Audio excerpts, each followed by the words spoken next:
Now for something rather different. The US Defense Department has acknowledged running a secret multi-million-dollar program to investigate unidentified flying objects, or UFOs.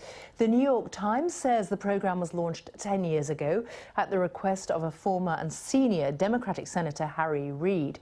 The Pentagon has confirmed that the Advanced Aviation Threat Identification Program ended in 2012.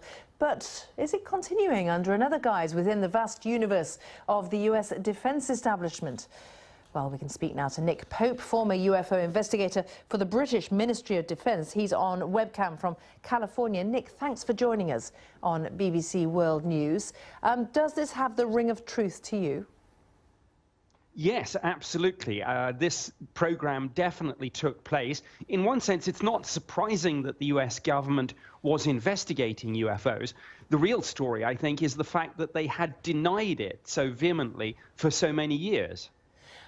It seems that a lot of the work took place within a private company, this company that was run by billionaire Robert Bigelow, who's still very involved in space.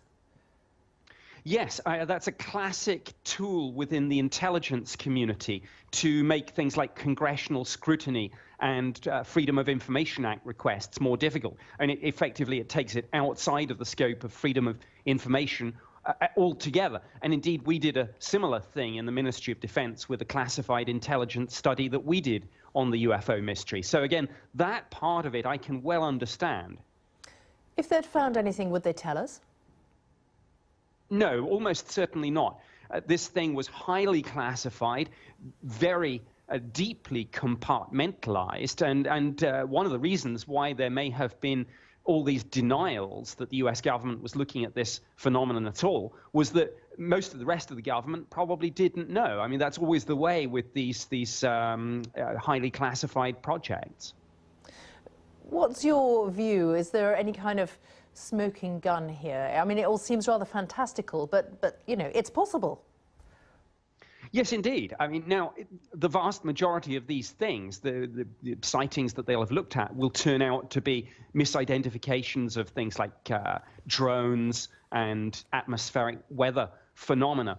But, you know, the skeptics have to be right every day. The believers only have to be right once. And clearly the government was doing, I think, a proper thing, taking a look at these things going on in its airspace. And there are some fascinating gun camera footage beginning to emerge as a result of this story, where jet aircraft have chased these things, whatever they are.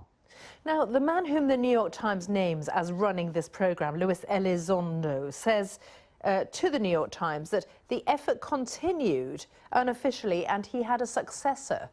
Do you think it's likely that investigations like this do still go on?